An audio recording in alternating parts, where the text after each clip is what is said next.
मंगेशकर यांना संपूर्ण देशामध्ये स्वरसम्राज्ञी म्हणून ओळखलं जात आहे।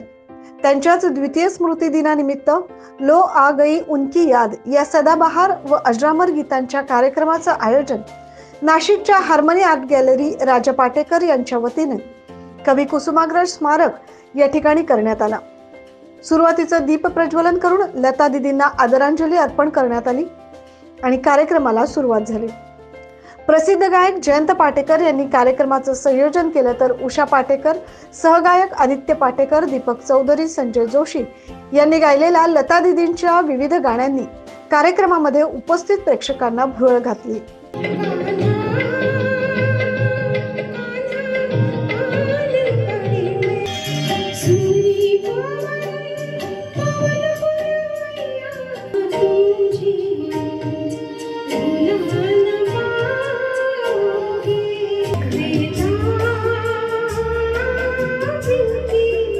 गाता रहे मेरा दिल, मेरे हम सफर, मेरे हम सफर।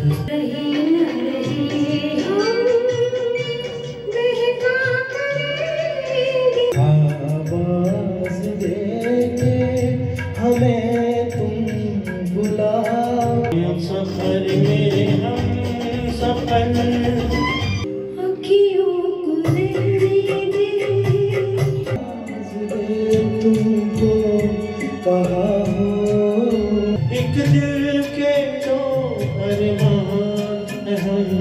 या कार्यक्रमाचे सूत्रसंचालन सुप्रसिद्ध निवेदक आणि आरजे प्रवीण पोद्दार यांनी केलं।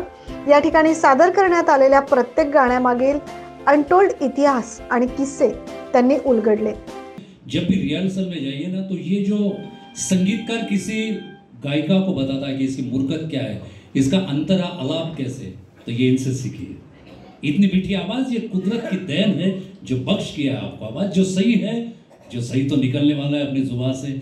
तारीफ है काबिल अगर कोई बात होती है तो वही होती है कि जहाँ लता जी की सुमधुर आवाज गंगा गोदावरी जैसी तालियों में तब्दील की जाती है। हार्मनी आर्ट गॅलरीची स्थापना राजा पाटेकर, बाळनगरकर आणि छायाताई कुलगे यांनी केली आहे। अनेक यशस्वी प्रदर्शनं आणि लाईव्ह म्युझिक कॉन्सर्ट प्रोग्राम्स येथे नेहमीच आयोजित करण्यात येतात।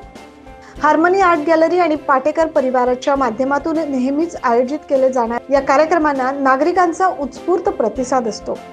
राजा पाटेकर यांच्या चौथ्या पिढीतील छोटा गायक रियान वावरे यांनी देखील यावेळी लता दीदींच्या आवाजातील लग जा गले हे गाणं सादर केलं।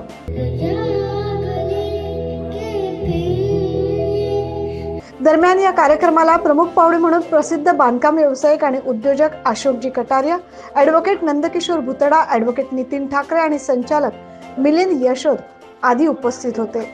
9 न्यूज महाराष्ट्रासाठी प्रतिनिधी योगेश सोनवणे।